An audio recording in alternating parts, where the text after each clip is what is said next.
Hello everyone, so quick video today. I want to know, what do you find annoying? What is the most annoying thing possible to you, and what is your personality type? This is something I've thought about a lot before, is the fact that annoyance is relative.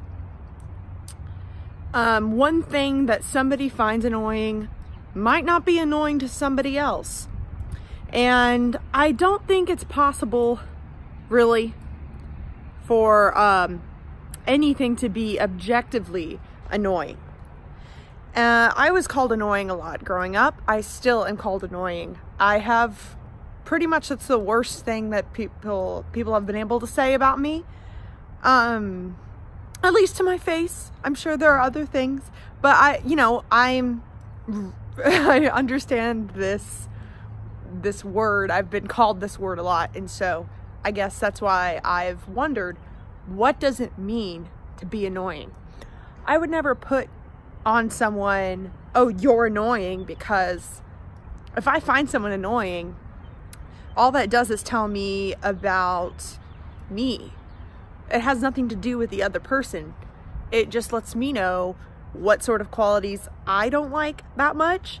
It has nothing to do with the other person. It's just, some people don't get along. Some people have different values and beliefs and ways of expressing themselves. But, I was in theater and speech and debate and choir, and I was the sort of kid in high school that would just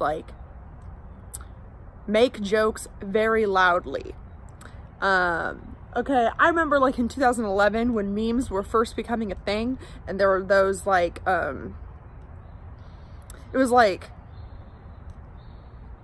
Velociraptor, or that dog with the rainbow around it, and you would go online and just make your own meme. I don't even know I forget what those are called, whatever, but they were very early on memes. I remember sharing memes in class, and but I don't even know, I said totes a lot. I abbreviated all my words. My group of friends, there was a group of girls that called themselves the Sexy Seven, and me and my group of friends thought it was funny to call ourselves the Soups Seven. We abbreviated the word super, and I said soups instead, and I thought I was hilarious. I thought that I was absolutely hilarious. I would, answer questions. I would always ask questions in class, and I'd always have the answer. I was a loudmouth. And I'm telling you, some people thought I was really annoying. Okay, so now you understand where I'm coming from. I remember, other people, okay, what am I trying to say? Other people that people thought were annoying, if I related to them and I understood where they were coming from, I didn't find them as annoying. And that's sort of the thing, is that everyone, if you want to talk about annoyance as being objective at all, everyone has parts of them that are a little bit much, or a little hard to handle, or maybe a little out there. I don't know what you want to call it. We have parts of us that are more objectively acceptable, and we have parts of us that might be considered annoying. For all I know, some of you in high school, or some of you are thinking of your high school selves and thinking you would have been friends with me. And some of you are thinking, oh my goodness, I would have hated you, and I wish you would have shut up. And I have friends now to this day that when I talk about that, they're like, man, I would have hated you in high school. You know what? That's fine. But the point is that if we are able to tolerate the parts of people that we relate to, or either I have some friends that can be total drama queens, and I feel like I would be a hypocrite for judging them or being annoyed at them, considering me. And so what's interesting about this is that because annoyance is relative, and because we can more easily tolerate negative aspects of people, or that are perceived as negative, we can tolerate those aspects if we relate to them. Then what sort of happens is that there's these groups of people. The way that social groups work is that these sort of negative qualities cluster together, because everyone deserves love, right? And everyone has negative qualities, but these sort of annoying negative qualities cluster together because people relate.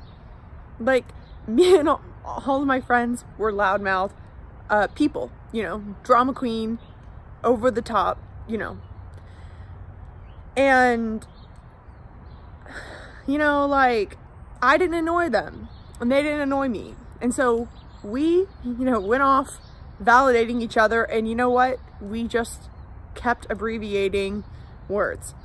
This is what happens. Like, you can see, like, in any social group, whether that be online or offline, there are like these sorts of groups of people that they cluster together like a victimhood complex, or they cluster together a superiority complex, or they cluster together like the need to be right all the time, or they cluster together like this like emotionally reactive characteristic. And so yeah, that's really all I had to share today. I wanted to know, what aspects do you find annoying? Do you think that relates to your personality type? I think it definitely could relate, at least somewhat. There are some correlations, but it might not be exact because, you know, some ENFJs annoy me, and I'm sure I annoy some ENFJs. It's not like that cut and dry. So, but remember, when you're looking out in the world, maybe you are seeing a situation and you're thinking this person's really annoying or this person's really mean or whatever. Just realize how subjective all of that is. Like, there are people that perhaps I don't like that perhaps you like really would get along with them, because if I'm annoyed with someone, I don't really think that says anything about them. Like, perhaps I just think, man, I feel less capable of being around someone who is emotionally reactive in a negative way and plays the victim all the time. Like, perhaps that's something that I think. Or I personally, I really cannot stand, and I have a low tolerance for people who are delighted by other people's misery, or this sort of like misery loves company, like they all sort of lump together with their negativity and don't do anything about it. I really can't stand that. But perhaps if you have struggled with that and you have been there, you're gonna judge that person less than I would. And that's totally fine, because that person needs love. You know what I'm saying?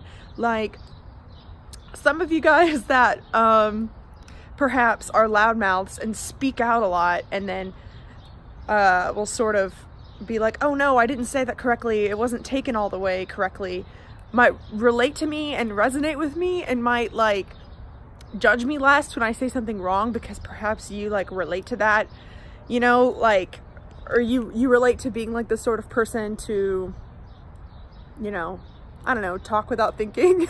I don't know, you roast me, whatever, like, but like, I think that everyone needs love, and those clusters aren't like a bad thing, because what I think would be even worse is if somebody had nobody to relate to, and then they just sort of kept sinking in their negativity and didn't have people to relate to them. And so like, we're able to be more forgiving for things that we've dealt with ourselves. But if you've never dealt with something, you probably aren't going to be the person to be able to forgive that person or be able to give them genuine empathy with whatever they're going through. You won't be able to just let things slide. You'll have less tolerance for it. Like, I have less tolerance for the problems that I don't relate to and I've never had. And I'm sure like vice versa.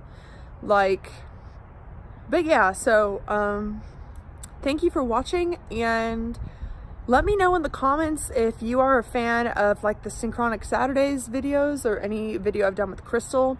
What sort of things would you want Crystal and I to talk about? Because she's about to visit me and we are going to do maybe some live streams. I don't know. We haven't really decided, but I definitely want to talk about some fun stuff with her while she's in town. So thank you so much for watching this video. If you would like to support me on Patreon or work with me, all of that information is down below, and have a wonderful rest of your day.